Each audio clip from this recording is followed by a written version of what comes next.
My check. What's going on, YouTube? I'm gonna try this again. Uh Again, I'm doing this for the people who say they don't have Spotify. So now you have a way to watch it on here. I'm trying to figure out though why my screen is opposite. I don't know why it's doing that. Anyways, I'm going to go ahead and start recording and then we're gonna see how this goes. This is episode 27 of the Voice in the Valley podcast. I think it's too loud. All right. Let's see.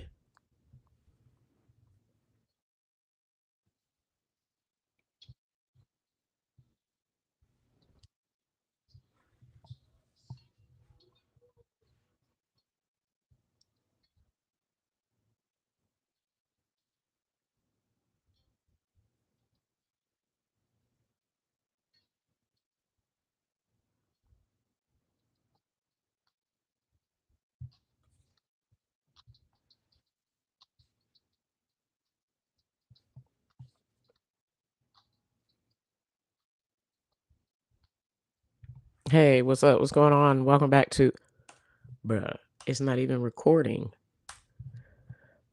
Let's see. Mic check, check, check, check, check. Check, check, check. Why is it not recording? Can you please not play with me right now, bro?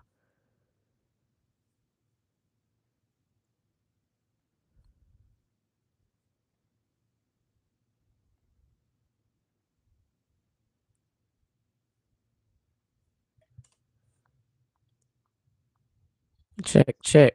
There you go. All right, let's try this again, YouTube.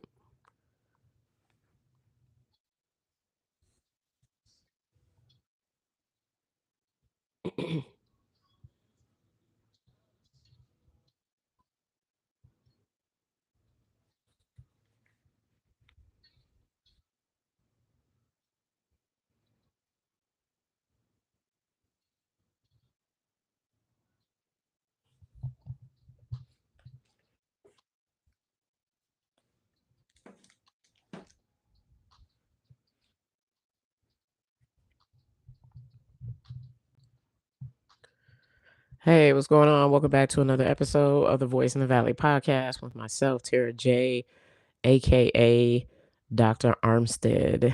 I'm going to tell you today in this episode what I learned from a trip that I went on recently. I will say this: it is a place where most people go to travel and get a lot of knowledge, but I feel like I gain more mentally and spiritually rather than physically.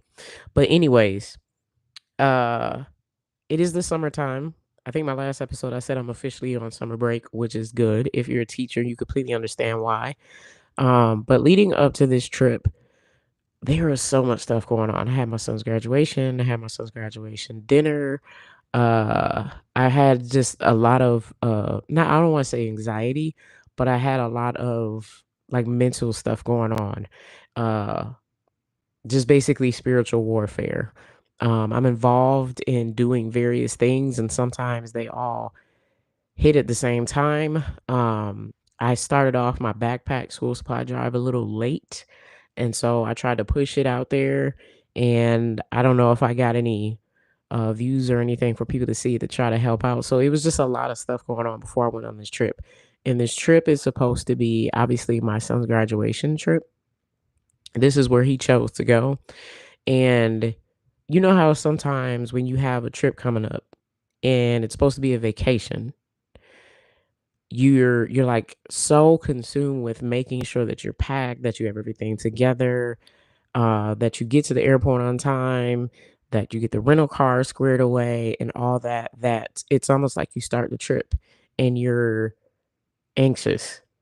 You're not really on vacation. And so that's how this was. Where did we travel to? We traveled to DC, Washington, DC, but we stayed in Virginia. So the specific place that we were in was Williamsburg, Virginia. And if you have not heard of Williamsburg, Virginia, it's about an hour outside of Norfolk. So traveling from Phoenix to get all the way to Williamsburg was a journey. We could not get a straight flight there, so I think I was up at 5 o'clock in the morning, and we didn't finally lay our head down until probably like 1 o'clock East Coast time. So basically, I was up all day. So we flew from Phoenix to Charlotte, Charlotte to Norfolk. And on the way out there, we took one airline, and on the way back, it was totally different.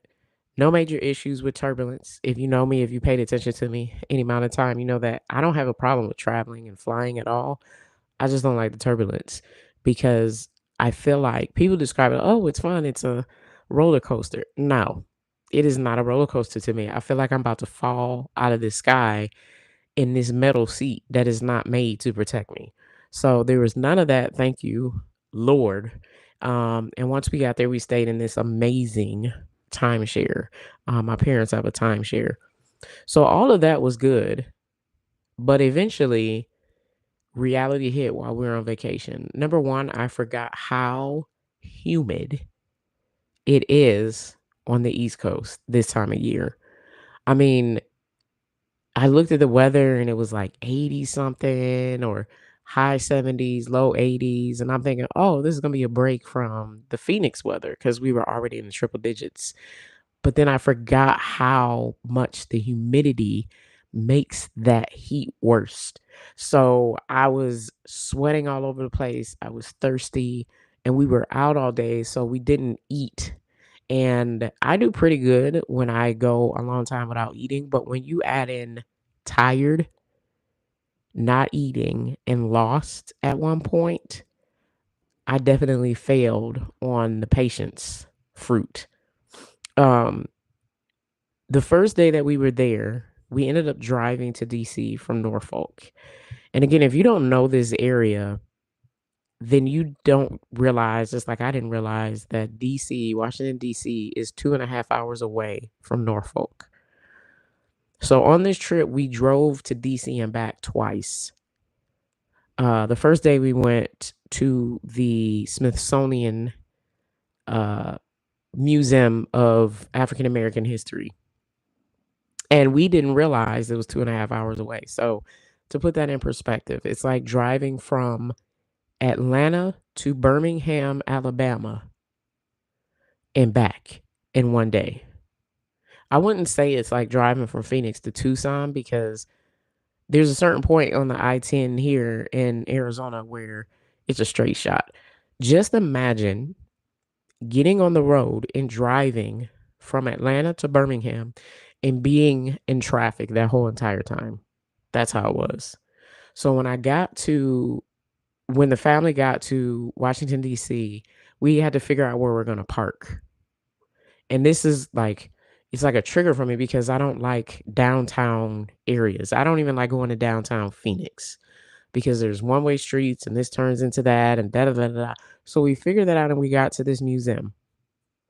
And most people said when you go to the museum, it's going to be a point where you feel so anxious and you just feel so in your emotions that you have to sit down and kind of like just process it all. And they have a special area for that, which is very beautiful.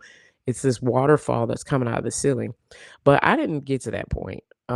We only explored the bottom three floors. So the three floors that are underground, and we never really got to the top three floors. So my first complaint, I guess you would want to say, or my con of that museum is the fact that it is impossible to get through that whole entire museum in one day.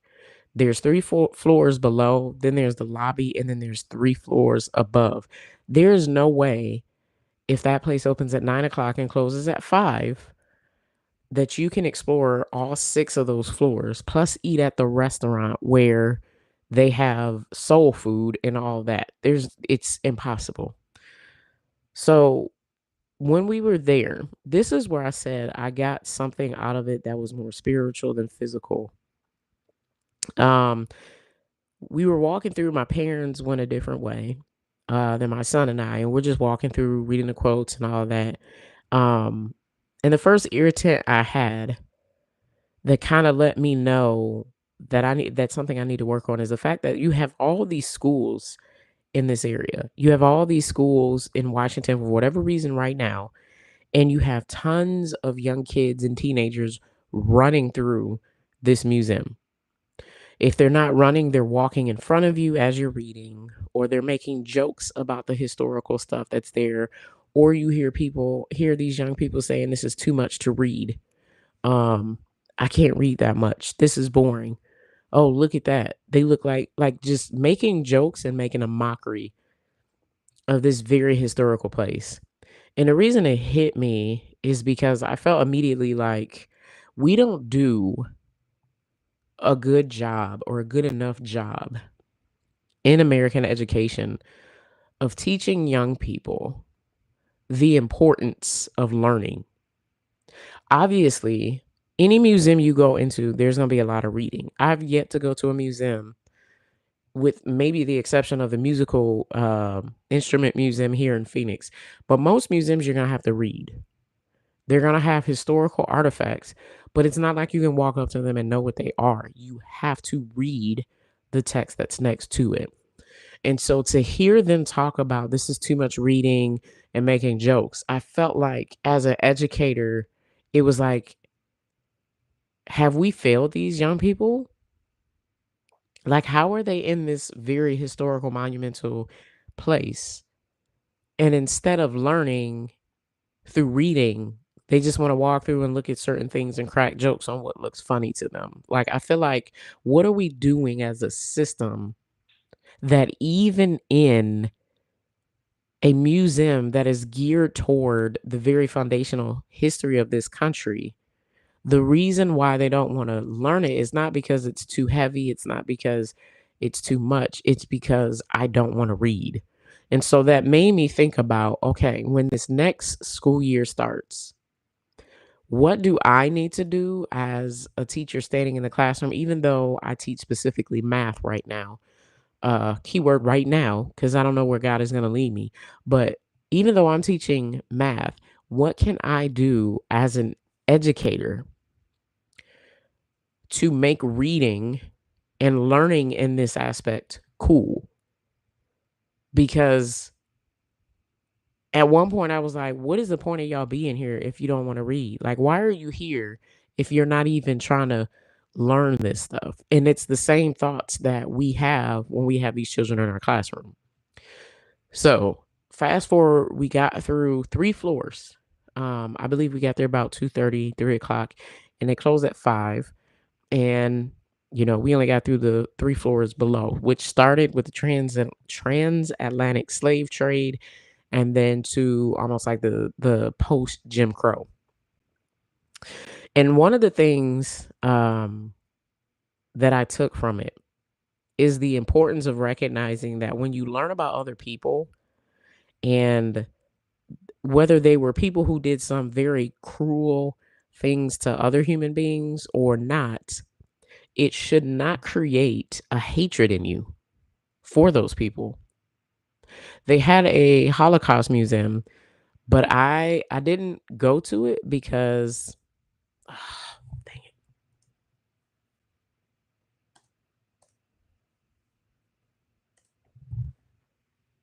All right. My bad, y'all. I gotta start over. This is ridiculous.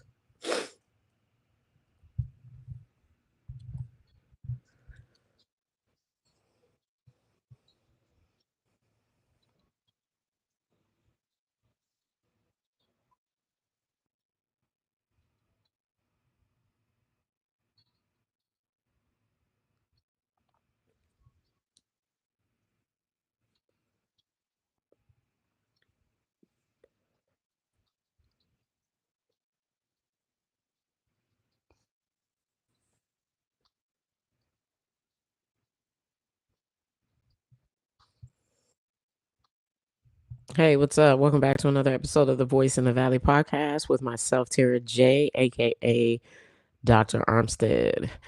So it's been about a week since I put out a podcast episode. It might be longer than that. But the reason for it is because recently, last week, I went on a trip with my family. My son graduated high school, and we told him, pick where you want to go. Originally, it was, someplace like Hawaii or going overseas to visit our friends that are deployed in the UK. But as you know, money is slim right now for a teacher in these streets. So going overseas was just not it. Plus, we didn't get our passports in time. Going to Hawaii, I mean, come on, y'all. It's the summertime. Everybody's out of school. So it's booked. So we decided instead to go to the East Coast. No, we did not go back home to Michigan. We went to Washington, D.C. We didn't stay in Washington, D.C. We stayed in Virginia, and more specifically, an area called Williamsburg. So if you don't know where Williamsburg, Virginia is, it is about an hour outside of Norfolk. And I'm gonna say this, I'm gonna be straight up, I'm a transparent person. The minute I got off of the plane in Virginia, I immediately knew that I was back in the Southeast. And it wasn't just because of the humidity and the trees and the water and all that. It was because of the very potent culture of the Southeast that was felt.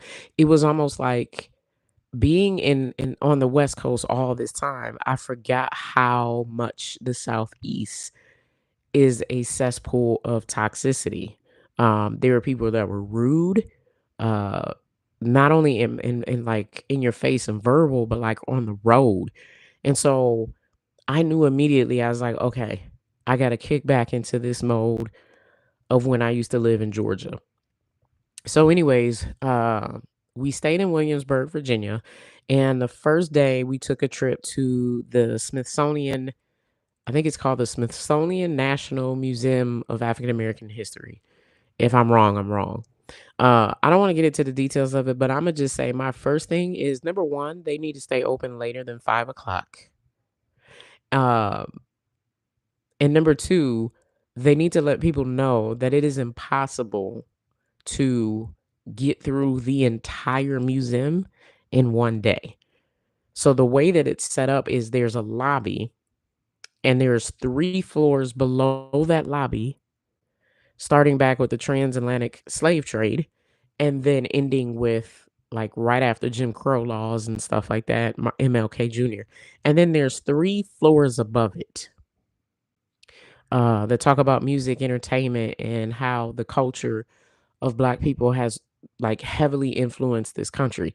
So my family, we were there for about 3 hours, 2.5, 3 hours, and we only got through the bottom 3 floors. And the only way that we would be able to go see the top 3 floors is if we took a second day and got more tickets, which who in their right mind is about to do that? So the first day we were there, we went to that museum. We walked forever. So I got about 12,000 steps in before that day was over.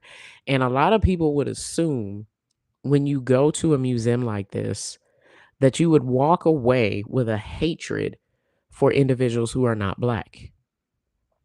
Notice I'm saying black and not African American because if you go into that museum as well, they teach you, if you read, there's a lot of reading that you're doing. They teach you that the term African American actually came forward from slave owners who the the individuals who were born in the United States, born into slavery, they knew they were considered American, but they wanted to make sure they knew that they were from Africa. They wanted to connect them with that slave trade. So they called them African American instead of just American. And I personally, again, being transparent and honest, I don't like the term African American. Please just call me black. That's what I've been called my whole life anyway. So, anyways, um, we went through the bottom 3 floors, went to the gift shop, and a lot of people think that when I walked out of there, I might have been angry at those who were slave owners. And what people don't understand is when you truly learn history, and I don't mean like you learn it from textbooks or you learn it from documentaries or you learn it from what your family says, but when you really go down the rabbit hole and you learn history, if it causes you to have a hatred towards other people, then you are clearly not reading history or taking history in the way that it's supposed to be. Because when I walked out of that museum, it gave me a sense of empowerment, but it also gave me a sense of how important it is that we continue to tell the story of the United States in its fullness so that each generation can, number one, understand what happened, but number two, not bring down some of the ignorant things that happened and cause us to repeat history. I hope that made sense. So I walked out of there and I was like, you know what? I'm glad I came here to see this museum and to learn some things. And no, I don't know all there is to know about Black history. There's no way possible. So when I was walking through there was a lot of different things that I learned. Like I learned of the brutal abuse and trauma that those slaves went through. But I also learned how much Black people who were stolen and were brought here to United States have contributed to this country. One of the things that still bounces around in my head is when they were talking about how when they were first brought here, some of the owners could not figure out how to farm on the land that they were in, especially in Louisiana. Because you think about Louisiana, it's swampland. And so the museum had various stories of individuals and different artifacts showing how those Black individuals took the knowledge and the skills from Africa and were able to basically cultivate the land here to produce the crops that we see nowadays. A lot of people think that it was just cotton. No, there was cotton, there was rice, there was tobacco, there was everything. And so I felt like this is the part of history that more children need to learn, not just Black children or white children, but all children need to learn so that they can understand that Black history isn't all slaves and Jim Crow laws. That's a part of the history, but you also have to look at the fact that there are thousands of Black individuals who have literally helped this country to prosper and become what it is today with the creations and the developments that they have. I mean, today I found out on social media, I'm again going through a rabbit hole, and I found out that the original patent for a mop, and not just the mops that you use and mop the floors, but the ones where you can pop off that mop head and put another one on there, that was a Black man. And so it made me proud to be Black, but it also made me want to go home and dig more into the history of this nation. That was the first day. We went and we walked and took a picture in front of the White House. No, we didn't see anybody. We were trying to get a tour, and I remember my mom was like, "I don't know why everything is so booked up." And then when we got through, it was like, "Oh, because every single school seemed like they decided that this particular week they were going to go to Washington D.C. So all those schools and groups probably took up the tickets for the tour, but it would have been really cool to be able to walk in the White House and just see the rooms and all that kind of stuff like that because you see it on TV. And if you're like me, you're kind of like, is this real or is this just TV? So after that first day, we drove back to Williamsburg. Again, it's like 2.5 hours, and I was exhausted. The second day, we went to a plantation, and this is the first time that my son went to an actual plantation. I had went to one before in South Carolina when I was living in Georgia, and the thing about it is it really teaches you, again, how this country became so prosperous. It is not due to the knowledge and the wisdom of one ethnic group. It is due to the hard work, the brutal abuse, the sacrifice of Black people.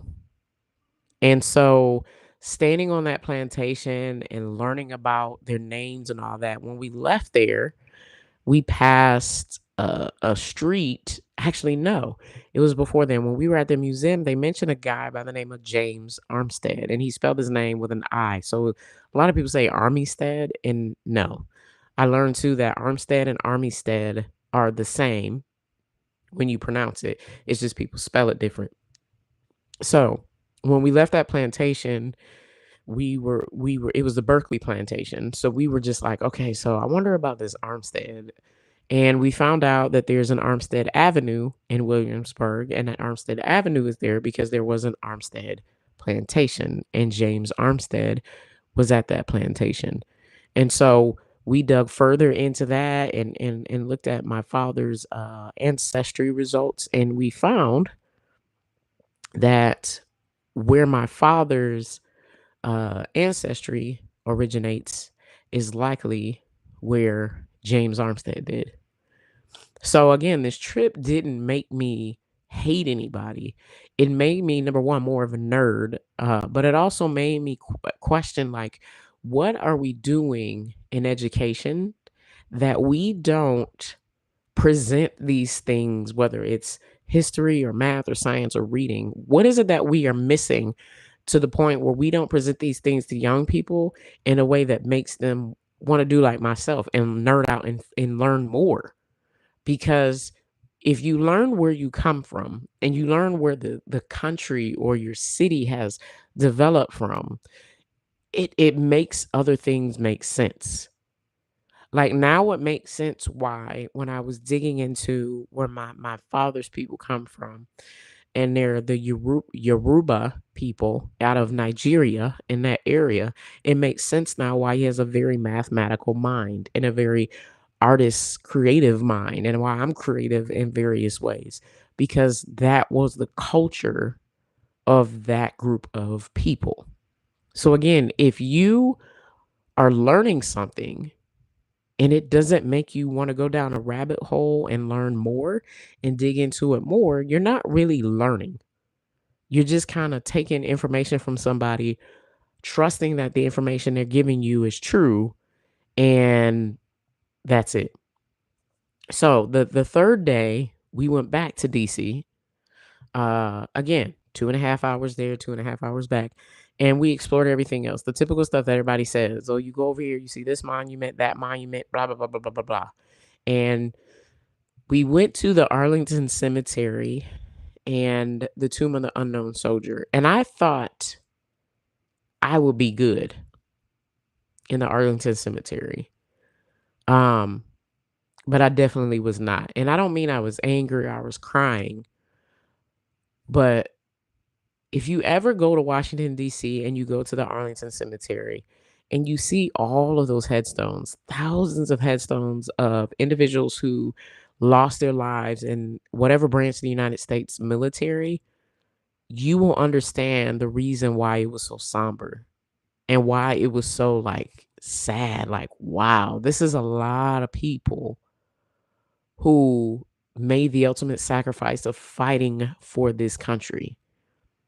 And so as we were going through there, um, it's just the thoughts came to my mind again of how we're not teaching young people these very important aspects of the United States in a way that makes them want to dig into it more. One of the tour guides on the tram thing that we were riding, he said that the Arlington Cemetery was not always a cemetery. It was in fact a plantation. And you just imagine, I think they said it's like 263 or 283 acres of land, or 683 acres, whatever it is, it's very big. There's thousands of headstones. They said there's daily funeral processions. And that particular day that we were there, they said there were 26 different funerals that day. You think about all of that and all those individuals that sacrificed their life. And when we present children in the classroom information about the military, it's not ever in a way or in a sense of these are individuals that are literally willing to sacrifice their life so that you can live yours. And if there's thousands, I think it's like 45,000, but there's thousands of headstones there. Think about each and every one of those individual families that have had to deal with that pain and that grief.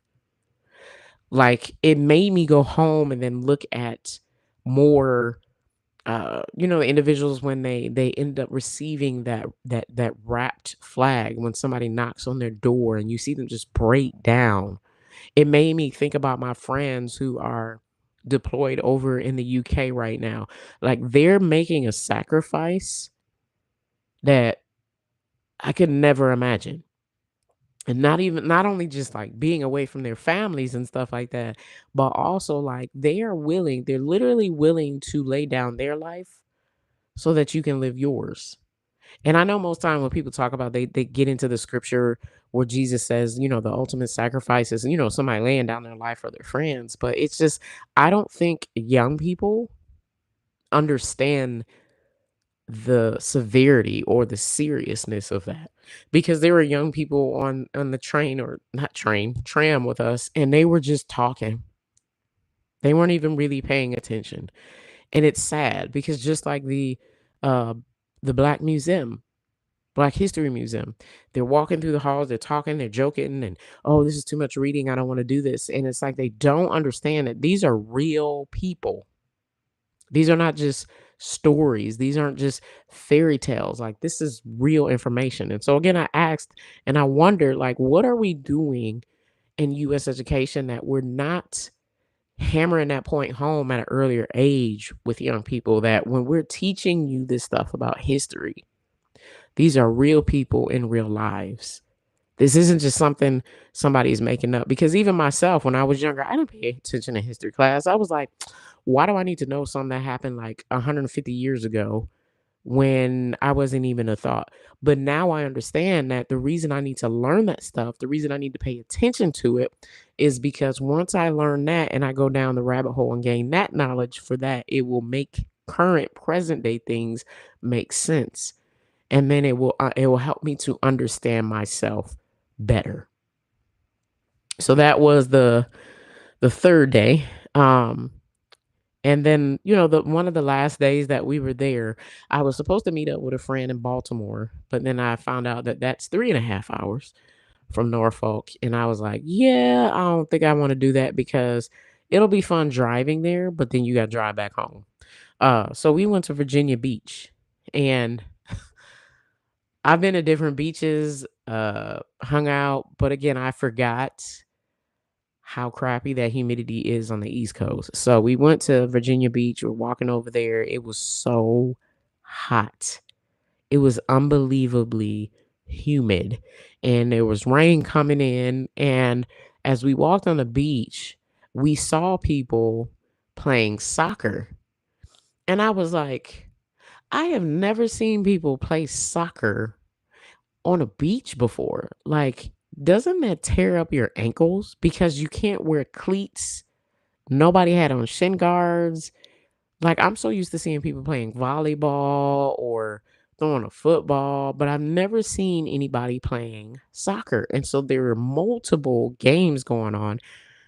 And later I found out that that's actually a legit thing. It was a championship tournament, something national championship games of sand soccer that was going on at Virginia Beach. So I definitely learned something new with all that because I was like, okay, I've never seen this before. But anyways, apart from all those different things that we did and we explored, I came away with a few things that actually helped me to look at life different since I got back home. Number one is it being there, being far away from home. Like, it was a beautiful timeshare that we stayed in that my parents have and everything, but it made me appreciative for my own bed and for my own space. Because when we were there, I had to be so extroverted. I had to talk so much. I had to, be around all these crowds. And if you know me, you know I'm an introvert with extrovert tendencies, meaning my dominant personality is not an extrovert. People get confused all the time because they're like, okay, well, when you're in the classroom, you have all this energy, you make kids laugh, you're talking to all of them. It's just like really fun. and you're not an extrovert, nah, not at all. I do that because that is my calling, that is my passion, that's what I love to do. But as soon as that day is over, my students probably don't see it or know it unless they listen to this podcast. But as soon as they leave my classroom, when that last student walks out the door, I sit in silence. And there's some days that I play random games, like I'll play, what do you call it? Block Blast or something like that, because I need to just sit in silence. So when I was in DC and we're driving and we're doing all this stuff, like just not even talking to people in the crowds, but being in crowds and hearing all those conversations, it made me so appreciative when I got back home the other night and was able to go in my room, turn on Netflix or YouTube and just be quiet and sit in silence. Like I never realized how much peace and quiet I truly need to be able to function. I felt like I was losing my mind because I had to be an extrovert so much. Another thing that I realized while we were there uh, is how much we as a people are being bamboozled into thinking that we are not the same. When I was going in the history museum and then on the plantation and then Virginia Beach and going to different restaurants, you could see how all of us are genuinely going through the same thing, but society or the higher powers or the people who are holding the puppet strings have convinced us all that we're all different and that we all need to go against each other and that we all need to fight for what we believe in the loudest, the most consistent, regardless of who it hurts on the other side. Because even going back to the History Museum, which had the most impact on me, you learn about history, you learn about Black history, you learn about the history of this nation, and you never hear about the individuals who were working together. There was a part of American history where Native Americans and Black people were actually enslaved together. And then at some point that somebody got in to manipulate things and they put the Native Americans against the Black individuals. And you fast forward to this day and you still see that type of thing. You also had a portion of history where you had white Americans or white individuals who were enslaved with Black individuals, obviously not sleeping in the same quarters and all the living quarters and stuff like that. But then there comes a manipulation to split them apart. When you fast forward it to the times of my parents when they were teenagers and they were young kids, when all the sit-ins and the Rosa Parks and the Martin Luther King Juniors and all that stuff was going on, you had white individuals who were going out and helping. We call them the abolitionists. And it was because their mindset was we may see things different. We may navigate through life different. We may be different ethnic groups. We may be, different in many ways. But at the end of the day, we are all human beings and nobody should be manipulating us, dividing us, and convincing us that one is better than the other. Because we all have our faults. We all have our weaknesses. We all have our blind spots, but we all put our pants on the same way. We all eat. We all sleep. We all live life because we are human beings. And so I just kept thinking about that the whole time. Like, how much with this society, and I'm talking specifically in the United States, how much would this society change for the better if we all truly learned the whole history of the United States from both sides, from all sides, without interjecting with our opinions about it? If we all just sat back and listened to each other and how we've all navigated life and how we all perceive different things, how much better would society get in this country? And then when I was on the way home, now I'm gonna tell you all straight up, there is a particular airline that I will never fly again. I'm not gonna give the name out, but it is a smaller airline, and their planes are not the most comfortable. And on the flight home, initially, there was an older guy that was sitting behind my son and I and my mom, 'cause he wanted to have an eye on his daughter, and then the flight attendant said, "Hey, we got a family of 3 that wanna be together. We want them all to be together, you gotta move." And these were 2 young boys. Y'all, this was a 4-hour, 18-minute flight home coming from Orlando going to Phoenix, and not one time in the 4 hours and 18 minutes did those 2 young boys be quiet. They were kicking my seat. They were complaining, they were saying random songs, they were talking loud, they were crying, they were tapping, like, it was insane. And so at one point I was like, "Look, I can't hear my music. I can't go to sleep because this airline won't allow, they don't have seats where you can recline the seat." I pulled out my Bible and I was like, I need to read something to get my mind off of this so I don't pop off on these children, because I felt like doing the teacher thing and turning around, and yeah. So my church has been going through the book of Romans, and I started reading from chapter 9 in Romans and went forward. And again, I'm thinking about this whole concept of how much better would our society in this country be if we all just heard everybody's perception, perspective, and view on how they've navigated life or had to navigate life without interjecting with our opinion. I know some people would say, well, some people are just not going to listen because they think their perspective is truth and it's the ultimate truth. I get it. But I'm talking about for those individuals who are mature enough or self aware enough to just listen. Because me exploring the museum, me exploring Washington D.C. and all that, me initially when I was in D.C. and we're going to all these different monuments, I'm like, I don't want to do this. Like I was like a typical kid, like this stuff happened hundreds of years ago. I don't care. Yeah, George Washington, Thomas Jefferson, blah blah blah blah blah blah. But once you get there and you really dig in, go down the rabbit hole of the history that's there, it makes me, at least for me, it makes me want to talk to other people or listen to other people's stories, whether they agree with me or not, just to get an idea of how others have had to navigate this life so that when I teach the younger people, I can connect with any young person, no matter what their background is or what type of life they have had to experience. And as I was reading Romans, the book of Romans, I got to Romans 12.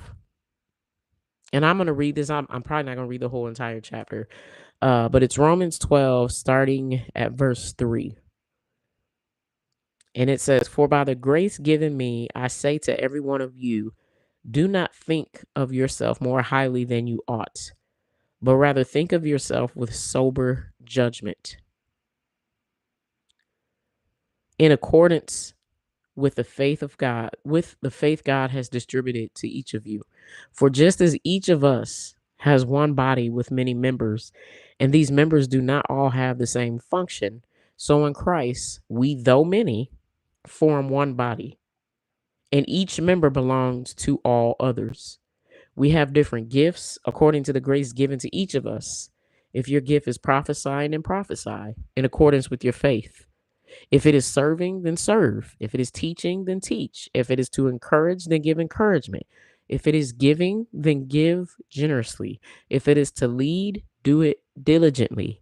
If it is to show mercy, do it cheerfully."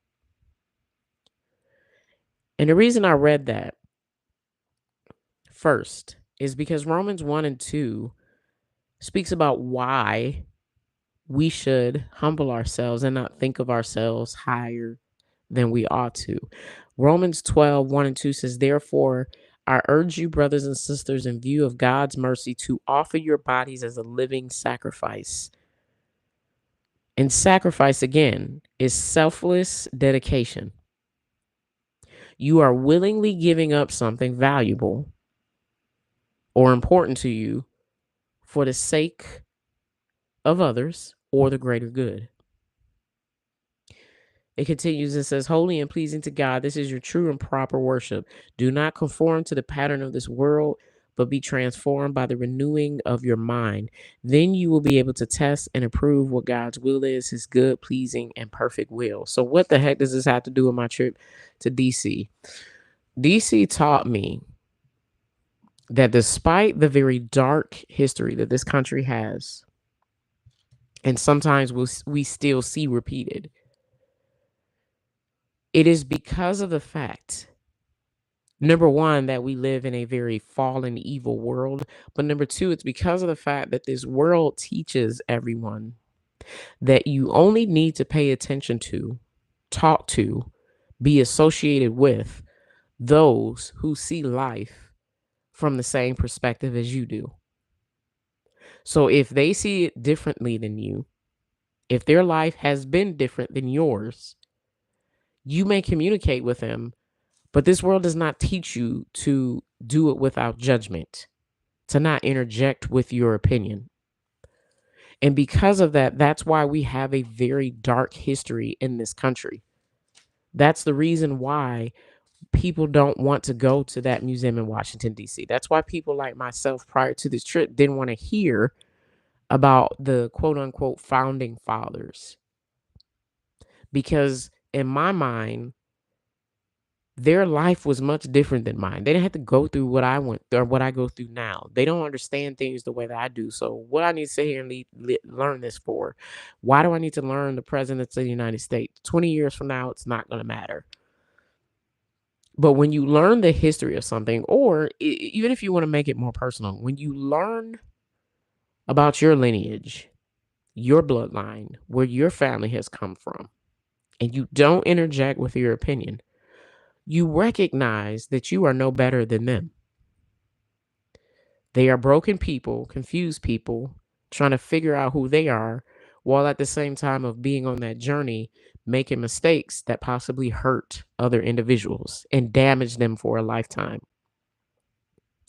Slavery, to me, reading about slavery in that museum, it really, as an adult now, impressed upon me the reason why I should be walking around in confidence, not with my head down, not hating other people who may be descendants of the slave owners. It taught me why I should be very proud of where my family is right now. We're not all rich, we're not all wealthy, but we are all educated. My son, from on my side of the family, my son cannot come up with any excuse as to why he should not be able to successfully get through school, because we're all educated. But it wasn't too far back in generations that education was not even allowed for Black people. So me having a doctorate degree, I am my ancestors' greatest dream. Like, I'm pretty sure some of them, when they were enslaved or they were going through the times of Jim Crow, never thought, never believed that somebody from their bloodline would have a doctorate degree. Never believe that somebody from their bloodline would be a teacher, and not just a plain old teacher, but a teacher who is impacting the lives of many children, no matter the race, religion, sexual orientation, thoughts, beliefs, perspectives that they have. So going to DC, it actually humbled me. It helped to build my confidence, but it humbled me because I recognized that I wasn't fully loving others in a way that God would see fit for me to love others. In other words, I was looking at people who would say things or do things to me like evil and wrong, and I would either immediately detach from them or I would attack them with my thoughts and my mind. And I know this may sound like, butterflies and sunshine, but what I'm trying to say is when you go and you learn the history of something, it helps you to understand more how broken we are as human beings on this earth. And the only way that you can change it is by teaching the younger generation. And I believe that's why there's such an attack on young people right now. Because if you had all young people, again, going back to the conversation I said, if you had all young people sit down and just share their life and their perspectives and the things they've gone through and their perspective of those things that they've gone through, and no one is allowed to interject with their opinion, you may not agree with it, but now you will gain a deeper understanding of why each individual operates the way that they do. Because now you understand the history of that person. And I think that is why this trip for me was a one and done trip. I don't think I'll ever go back to Washington. If I do, because my grandbabies and my son wants me to go back. But I don't think Washington is a place that I will continuously go to, because you don't need to continuously learn the same history over and over. I mean, look at American education right now. We teach the same history over and over and over and over and over and over again, and we don't dig deeper as kids get older. And so what ends up happening is you check out. You're like, oh yeah, Thomas Jefferson, Thomas Edison, George Washington, la, la, la, la, la, the slavery, the civil rights movement, Martin Luther King Jr., and you check out because you become so desensitized to the same old story. I think what we need to do as a system of education is we really need to educate students instead of indoctrinating students. If you look at the definition of indoctrination, that's when you just teach, teach, teach, teach, teach, train, train, train, train, and you don't give them the opportunity to criticize or question anything. Because if they question it or criticize it, then you're trying to say that they're doing something wrong. But education is, I present this information to you. You can say, your thoughts and opinions, and we can go back and have this healthy conversation. And then you can go dig deeper and I can go dig deeper and we learn more. And then we come back again. That's what education is. That's what gaining knowledge is. And Washington taught me, number one, I was ignorant in a lot of areas, even though I thought I knew a lot, but it taught me that I need to do a better job as a current educator of actually teaching students what study is, what gaining knowledge is, digging deeper, going down that rabbit hole, because they go down the rabbit hole in so many other things. They go down the rabbit hole on social media. They go down the rabbit hole with different trends online. But then when it comes to this stuff that will actually make the society better, if we just learned it without interjecting with our opinion, we do a horrible job of that in education. And so this trip, again, it made me very appreciative to be back in my own space, my own house, to be able to be an introvert, to check out, to recharge, because I am not an extrovert. Um, it made me recognize areas of history of this nation that I did not know. I didn't know Virginia was one of the main ports of the transatlantic slave trade. I didn't know that Virginia is the most potent with plantations. I always thought that was Mississippi, Alabama, Louisiana. Partially because, that's what I was taught when I was in school, but also because I didn't pay attention to history. I am my students. But now this experience has taught me, it's not that I didn't like history. It was that I didn't find a connection with what history I was being taught. It was not made applicable. It didn't connect with my current life. And so again, that goes back to the point that I've always figured was why we're failing in US education right now, is because we're teaching and indoctrinating rather than educating and making it applicable and connected to what children are living through right now. So, yeah, that was my trip to Washington with my family. I enjoyed it, but I am so glad I live on the West Coast. I know it gets hot as all get out in Arizona. I remember being here one summer, it's like 120 degrees or something like that. But I would much rather have the dry heat than the musty, sticky, humid heat of the Southeast and the East Coast. In fact, once we left, thank the Lord that we left in the morning from Virginia, because shortly after we left, there was tornadoes and severe storms and stuff like that over there. and I don't miss that at all. So, if anybody's listening to this and you're on the East Coast, I'm not hating on you. I'm just saying I love my West Coast, and this trip really made me appreciative of a lot of different things, and I'm mostly appreciative too because I was raised by 2 parents who, when I was younger, they taught me history, even though I didn't really pay attention to it, but they never stopped. And so it made me dig deeper and question it.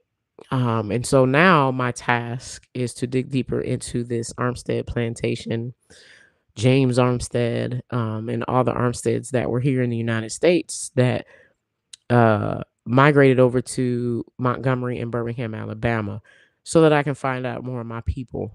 Because again, once you learn the history of something or someone, you can understand why they navigate life and they do the things and they operate the way that they do. It helps you to be able to connect with them more, to see them more, to acknowledge them more, and not have this ignorant mindset of trying to change them and make them into someone that is comfortable for you, which is what we do sometimes as adults to young people and in the education system. We have to stop trying to make every younger generation adapt to the older generation and instead get to know the younger generation so that the older generation can adapt with them so that education can evolve continuously over the years because it's more applicable to young people. So, anyways, I know that was a whole bunch. I hope it made sense. But yeah, that was my trip to DC.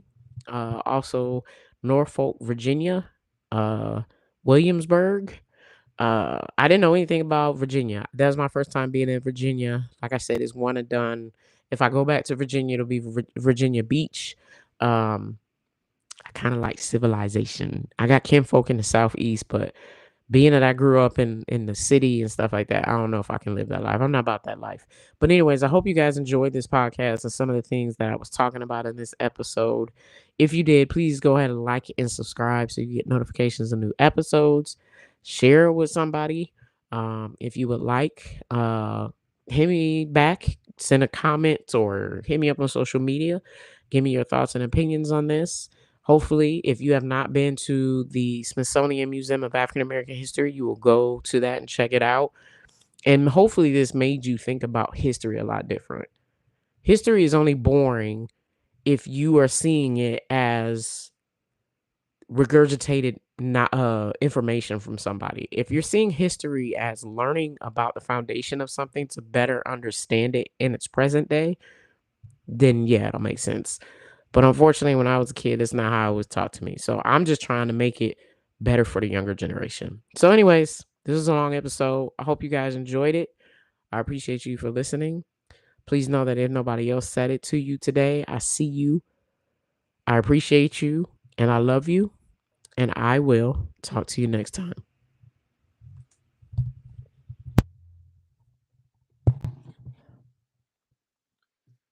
Hey, what's up, you guys? I don't know how long you've been in here. Hope you enjoyed that podcast episode. If you have questions, um, just put them in the chat.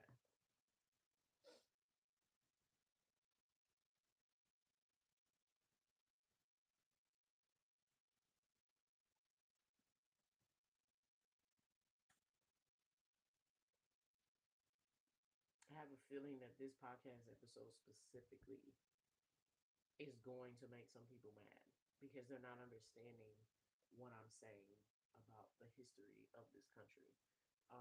So hopefully people will actually listen to the full episode and get the main point and then spread that to other people because we got to do a better job in education. We've tossed around this word of indoctrination for so long and we don't even look at the definition of it. Like indoctrination was the Holocaust. Indoctrination was Jim Crow laws. Indoctrination is still a little bit of education right now where we don't allow young people to question it and give their opinions and criticize it. Like indoctrination is when you literally just don't let anybody have any thoughts or opinions about anything. You just tell them this is the way to do it. So hopefully this episode um, open up that conversation.